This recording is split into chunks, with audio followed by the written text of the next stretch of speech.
नमस्कार मैत्रिणींनो, माझ्या लवंगी मिरची यूट्यूब चॅनलवर तुमचे स्वागत आहे. आज मी बनवत आहे उपवासाची साबुदाणा खिचडी. साबुदाणा 1 पावशर, शेंगदाण्याचं कूट 1 वाटी, 1 पळी तेल, शेंगदाणा अर्धी वाटी, बटाटा 1 मोठा सालीसकट चिरून घेतला आहे अशा आकारामध्ये छोटे छोटे पीस करून, मीठ 1 चमचा, साखर अर्धा चमच, जिरे मसाला डब्यातला अर्धा चम्मच, मिरची 5 ते 6 बारीक बारीक चिरून घेतल्या.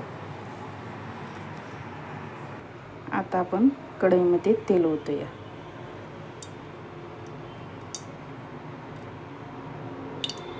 आता तेल आपलं छान गरम झाले, त्याच्यात शेंगदाणे ओतूया.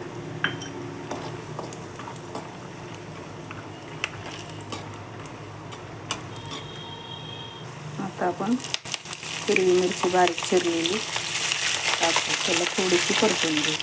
आता आपण ह्याच्यात जिरे टाकू, त्याला थोडंसं हलवून घेऊ.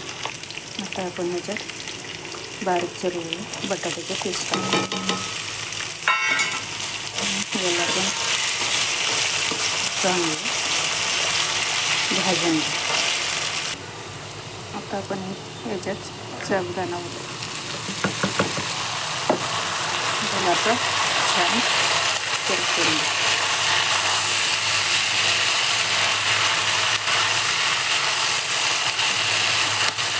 आता आपण ह्याच्यात साखर मीठ हे दोन्ही पण घालू आणि ह्याला छान असं परतून घेऊ. ह्याला थोडं परतून घेतल्यावर आपण शेंगदाण्याचं कूट टाकू आणि ह्याला पण असं मस्तपैकी हलवून घेऊ.